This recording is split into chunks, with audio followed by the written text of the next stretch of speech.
कहते हैं कि जब आप किसी के साथ अच्छा करते हो तो आपके भी साथ अच्छा ही होता है, और जब आप किसी के साथ गलत करते हो तो उसका नतीजा आपको ऊपर वाला कहीं ना कहीं ज़रूर देता है, और आपको इस बात का एहसास भी होता है। तो आज की जो सच्ची घटना हुई है इसमें भी कुछ इसी तरीके का होता है। एक पति होता है जो किसी लड़की के मर्डर केस के चलते कोर्ट में पेश किया जाता है, और जब पेश किया जाता है तो जो जज होती है महिला, उस पर नज़र पड़ती है उस पति की, उस आदमी की। तो वो देखता है कि जो जज है महिला वो उसकी तलाकशुदा पत्नी है, तो उसकी तरफ देख के हाथ जोड़ने लगता है और आंसू उसकी आंखों में चलने शुरू हो जाते हैं। आंसू चलते ही रहते हैं, धारा बहती रहती है आंसुओं की, और हाथ जोड़ता रहता है। उसकी पत्नी समझ चुकी थी कि कौन दोषी है और कौन निर्दोषी है। तो ये सब कहानी सुनने के बाद जो महिला जज होती है थोड़ा और टाइम मांगती है कि और एक आध तारीखें बढ़ाई जाएं, ताकि जो कातिल है उसका सही से पता लग जाए। नमस्कार दोस्तों, स्टोरी के नए एपिसोड में आप सभी का बहुत बहुत स्वागत है। दोस्तों, अगर मेरे YouTube चैनल पे आप नए हो तो प्लीज़ चैनल को सब्सक्राइब कर दो, आपसे यही रिक्वेस्ट है, और वीडियो को लाइक कर दो ताकि ज़्यादा से ज़्यादा लोगों तक ये कहानी पहुंच सके। राजा शर्मा और मोहिनी शर्मा दोनों की शादी होती है बड़ा धूमधाम से।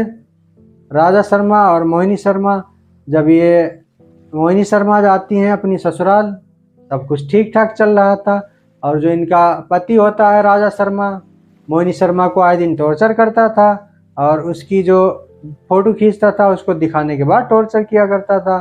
जो मोहिनी शर्मा थी वो पढ़े लिखे अच्छे स्वभाव की थी, और ये था थोड़ा कम पढ़ा लिखा था। तो इसकी वजह से ये अपनी पत्नी मोहिनी शर्मा को बहुत ज़्यादा परेशान किया करता था। अब आए दिन उस पर ज़्यादा अत्याचार, शराब पी के उसको मारना, पीटना, उसको बेकार बेकार बातें सुनाना। अब इन लोगों के बीच आए दिन ज़्यादा विवाद हो गया। मोहिनी शर्मा और राजा शर्मा में बहुत ज़्यादा विवाद होना शुरू हो गया। तो बोला कि मैं तुमसे तलाक लेना चाहता हूँ, राजा शर्मा मोहिनी शर्मा से बोला। अब मोहिनी शर्मा थक हार के एक दिन अपने पिता को बुलाती है। पिता को बुलाने के बाद अपने मायके चली जाती है, और ये लड़की जो मोहिनी शर्मा होती है स्टार्टिंग से इसको पढ़ने में रुचि होती है। तो रुचि होती है, वहाँ पे तैयारी करना शुरू कर देती है अपने मायके में। तो ये इसकी जो पढ़ाई होती है वो रंग लाती है। अंत में इसको जज के पद पर नौकरी मिल जाती है और ये जज बन जाती है। और जो इसका पति होता है राजा शर्मा, वो किसी लड़की के चक्कर में पड़ जाता है, उससे इसका प्रेम प्रसंग चलना शुरू हो जाता है।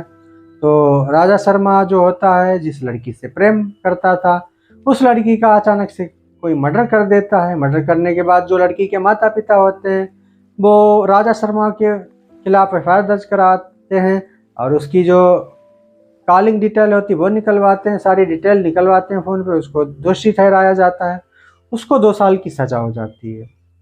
सज़ा होने के बाद वो घर आता है, तो उसके बाद मुकदमा चलना शुरू होता है। फिर उसको दोबारा से सज़ा होती है। तो जो वकील होते हैं बोलते हैं कि इसको कहाँ से बचाया जाए, कहीं से भी नहीं बचाया, चलो एक और प्रयास करते हैं। जो उसके वकील होते हैं वो ये बात बोल देते हैं। तो इसको फिर अदालत में पेश किया जाता है। सभी जो वकील होते हैं अपनी अपनी बहस के लिए तैयार खड़े होते हैं। तभी इसकी जज महिला जो होती है उस पर नज़र पड़ती है, और जैसे ही इस जज महिला को ये देखता है तो इसकी आंखों से आंसू निकल आते हैं, रोने लगता है, पहचान जाता है। तो क्योंकि जिससे कुछ समय पहले उसकी तलाक हुई थी वो तलाकशुदा पत्नी थी उसकी, जज जो फैसला सुनाने जा रही थी। तो जो पत्नी होती है वो समझ जाती है कौन कातिल है और कौन निर्दोष है। तो अदालत से थोड़ा और वक्त मांगती है। जो जज होती है, जज महिला होती है, थोड़ा और टाइम मांगती है। तो ये जो राजा शर्मा होता है अपनी पत्नी को देखने के बाद आंसू रोक नहीं पाता है। तो बाद में जो सब चले जाते हैं तो ये जो अपने मुनीम से बोलती है, जो उसकी पत्नी होती है, बोलती है कि इसको नंबर दे दो मुझे मेरा और ये मुझसे बात करेगा। तो ये राजा शर्मा होता है, इससे बात करता है अपनी तलाकशुदा पत्नी से। तो बात करने के बाद पूरी बातें बताता है कि मैं बेकसूर हूँ। तो जो इसकी पत्नी होती है बोलती है कि तुम कहीं ना कहीं कसूर है तुम्हारा, कहीं कोई ना कोई गलती तुमसे ज़रूर हुई है। तो उसको एहसास दिलाती है कि तुमने जो गलती की है मेरे साथ बहुत गलत किया है, और उसको एहसास दिलाती है। वो रोने लगता है, बोलता है मुझे बचा लो।